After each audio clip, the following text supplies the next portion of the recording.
Think you know the whole story? Turns out you were probably taught the half-truth. Welcome to Half-Truths.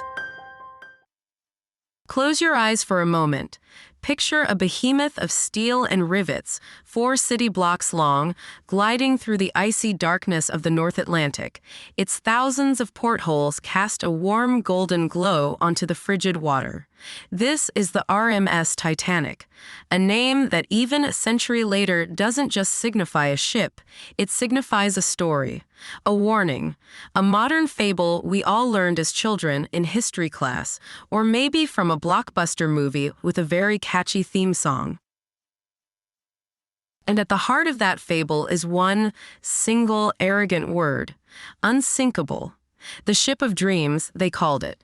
The pinnacle of Gilded Age ambition and engineering, so flawless in its design, so perfect in its construction, that its creators at the White Star Line dared to tempt fate itself. They marketed it. They bragged about it. They declared it to the world as the one ship that could never, ever sink. And then, on its very first voyage, it did. The irony is so perfect, so poetic, it feels like it was written by a Greek playwright, a story of hubris meeting nemesis, of humanity's pride being swallowed by the cold, indifferent ocean. It's the story we all know. It's the lesson we're all meant to learn. But what if that story, the very foundation of the entire Titanic legend, isn't the whole story? What if the most famous adjective in maritime history was a ghost, a word whispered not in the gleaming halls of the shipyard, but in the shocked and grieving newsrooms after the tragedy? What if the Titanic was never officially called unsinkable before it set sail? Tonight, we're pulling on a thread that unravels one of the greatest half-truths of the 20th century, the perfect, tragic, and entirely manufactured myth of the unsinkable ship. Let's begin with the story we all have etched in our minds.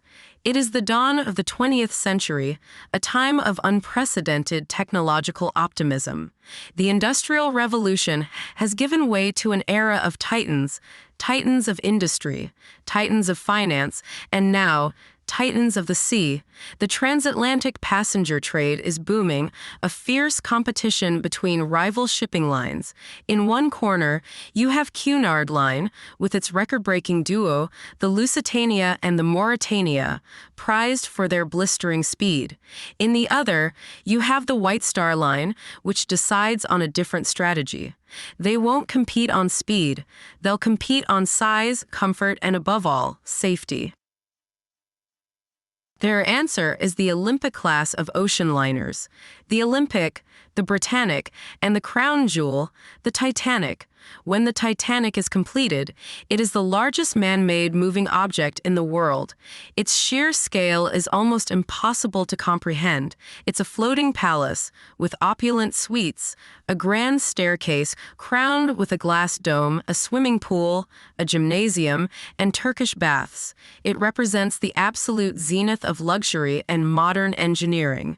It is, in every sense, a physical manifestation of the era's boundless self-confidence. And central to this confidence is its revolutionary safety design. The ship's hull is divided into 16 watertight compartments. These compartments are equipped with massive iron doors that could be closed automatically from the bridge, sealing off any section that might be breached. The design is so robust that the ship could supposedly stay afloat even if the first 4 of its compartments were completely flooded.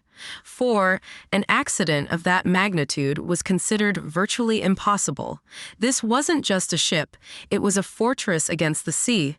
It was, the story goes, unsinkable. This word becomes the ship's calling card, its unofficial slogan. It's repeated in drawing rooms in London and in saloons in New York. It's the ultimate selling point. You're not just booking a trip across the Atlantic, you're booking a trip on the ship that has conquered the Atlantic. It's the perfect narrative. This confidence, this swagger, makes the eventual tragedy so much more profound. When the iceberg, a brute force of nature, rips a gash in the side of this man-made marvel on the night of April 14, 1912, it's not just steel that's being torn apart, it's an entire worldview. The sinking of the unsinkable ship becomes a global trauma. Over 1,500 souls are lost. The disaster signals the end of an age of innocence and unchecked optimism. The story is simple and devastating. Pride goeth before a fall. The White Star Line, in its arrogance, built a ship it claimed God himself couldn't sink. And nature, or perhaps God, proved them wrong in the most catastrophic way imaginable. It's a story that has everything: heroism, cowardice, class struggle, and a powerful moral lesson. It's no wonder this version has endured for more than a century. It is, after all, a much better story. But here's where we pull the thread. For a word that is so central to the entire Titanic legend, the word unsinkable is surprisingly difficult to find before April 15, 1912. If this was the great marketing slogan of the White Star Line, you would expect to find it everywhere. Plastered on posters, front and center in brochures, quoted in every newspaper advertisement. So, let's go looking. Let's imagine we're potential first-class passengers in 1912, browsing the promotional materials for this incredible new ship. We pick up a glossy brochure from the White Star Line. We'll read about the unparalleled luxury, the spacious staterooms, the exquisite dining rooms. We'll see descriptions of the ship's size and steadiness. We might even read about its safety features, particularly those famous watertight compartments. The company certainly wanted its passengers to feel safe. But the one word we won't find, the bold, definitive declaration, is unsinkable. The White Star Line, in its official public-facing marketing, never made that claim. Their language was always more careful, more qualified. They promoted the ship as being designed to be unsinkable or built to the highest standards of safety. This is classic marketing speak. It implies safety without making a reckless, absolute guarantee that could come back to haunt them. The company's executives and engineers were proud of their creation, but they were also experienced shipbuilders. They understood the unforgiving nature of the North Atlantic. An outright claim of unsinkability would have been seen not as confident, but as foolish and unprofessional. So if the White Star Line wasn't shouting it from the rooftops, where did the idea come from? The search leads us not to public advertisements, but to a more technical, industrial publication. A special issue of a British journal called The Shipbuilder was published in 1911, dedicated entirely to the new Olympic-class liners. It was an in-depth, technical overview for people in the industry, not for the general public. And in one article, describing the system of watertight doors and compartments, the author uses a very specific phrase. The author notes that with these features, the ship was practically unsinkable. Practically. That one little qualifying adverb changes everything. It's the difference between a technical assessment and a divine proclamation.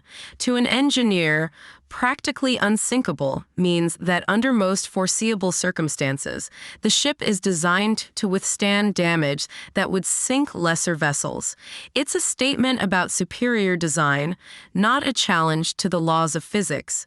It acknowledges that in some extreme, almost unthinkable scenario, the ship could, in fact, sink. This was not a boast. It was a professional assessment of a revolutionary safety system buried in a trade magazine. This phrase, or variations of it, may have been picked up in a few newspaper articles before the voyage, but again, it was never the headline. It was a detail, a piece of engineering trivia. There's no evidence of a widespread public understanding of the Titanic as the unsinkable ship before it went to sea. One survivor, when asked later if she had believed the ship was unsinkable, replied, "I had never heard the word. I don't think anybody thought of it. So if the passengers weren't thinking it and the company wasn't saying it, how did it become the single most defining feature of the ship's entire legacy? The answer lies in the aftermath." Imagine the world on the morning of April 15th, 1912. The first garbled reports are coming in over the telegraph wires. The Titanic, the brand new, largest ship in the world, has hit an iceberg. The initial reports are confused. The White Star Line's own vice president, Philip Franklin, confidently tells reporters, "We place absolute confidence in the Titanic. We believe that the boat is unsinkable." Notice the timing. This isn't a pre-voyage boast. It's a statement of desperate, misplaced faith made while the disaster is still unfolding.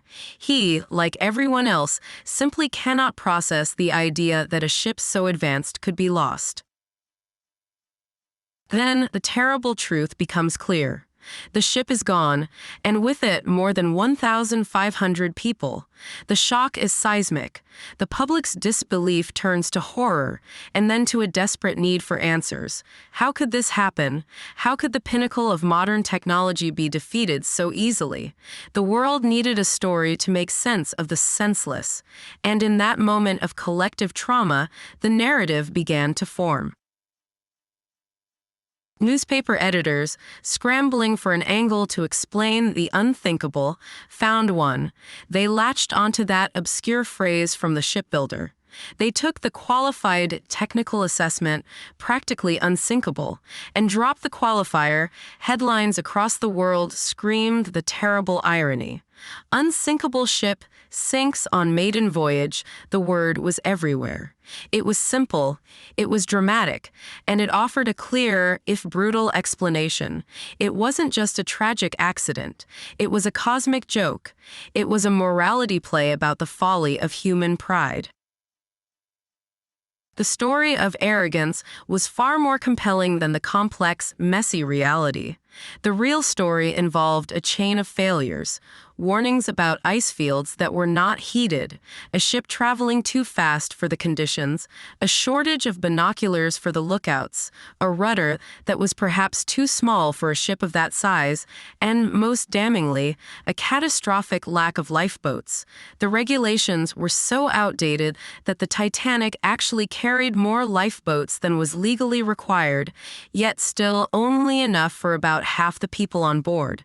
These were the real reasons for the immense loss of life. But they were complicated. They were about bureaucracy, outdated regulations, and human error. The unsinkable myth provided a much more satisfying villain, hubris. It allowed the public to point a finger, not just at a series of mistakes, but at the entire arrogant spirit of the age. The White Star Line and its chairman, J. Bruce Ismay, who survived the sinking, were cast as the ultimate villains who had tempted fate and paid the price. The myth transformed a complex disaster into a simple fable. And once that fable was told, it became more real than the truth. In the subsequent inquiries, the word unsinkable was used again and again, retrospectively. People who had claimed to have heard it before the voyage were given a platform. Survivors, caught up in the narrative, began to incorporate it into their own memories. The story wasn't just reported. It was constructed, piece by piece, in the wreckage of the real event. The ship hadn't been called unsinkable, but now it would be forever. The label wasn't a historical fact of its construction, but a literary device for its demise. The myth served another purpose, too.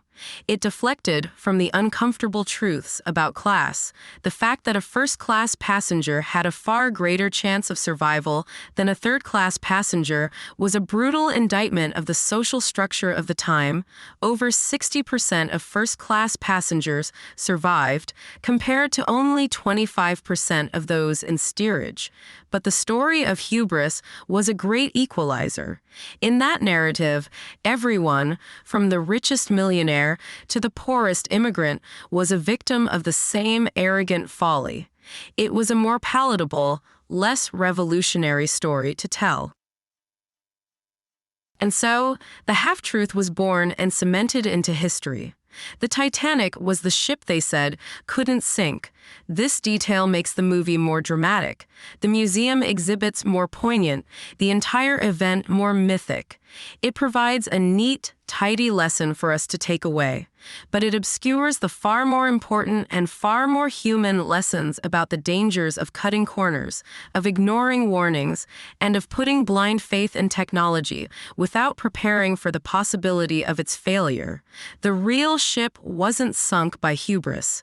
It was sunk by an iceberg, and the horrific loss of life was caused by a cascade of very human, very preventable errors. So we are left with two stories of the Titanic. The first is the one we all know. A simple, powerful fable about an arrogant humanity that built a ship called Unsinkable and was punished for its pride. It's a myth, a morality tale that uses a single, retrospectively applied word to explain away the chaos of a real-world disaster.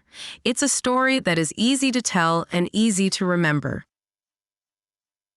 The second story is more complicated, but far more truthful. It's the story of a magnificent vessel, a marvel of its time, but one that was always understood by its creators to be vulnerable. It's a story of a company that was proud, yes, but not so foolish as to make a claim they could never guarantee, and it is a story of how, in the face of an incomprehensible tragedy, we, the storytellers, the journalists, the public, the historians, constructed a myth. We needed a reason, a simple lesson to extract from the icy depths, and so we created one. Correcting this half-truth doesn't diminish the scale of the tragedy. It doesn't change the fate of the 1,500 people who lost their lives on that freezing April night, but it does change what we learn from it. The myth of the unsinkable ship teaches us a simple lesson about pride. The reality teaches us something far more crucial. It teaches us about the complex nature of failure. It shows us that disasters are rarely caused by a single act of arrogance, but by a chain of small, overlooked mistakes, of ignored warnings, and of flawed systems. It reminds us that history is not just the study of what happened, but the study of the stories we tell ourselves about what happened. The story we chose to tell about the Titanic was one of cosmic irony. But the real story is a reminder that the world is a complex and often dangerous place, and that blind faith, whether in technology or in simple narratives, is a luxury we can rarely afford. The myth was never about the ship itself. It was about our need for a story that could make sense of the void it left behind. The most enduring parts of a shipwreck are not the steel and rivets that settle on the ocean floor, but the stories we build from the wreckage. Now you know the real story.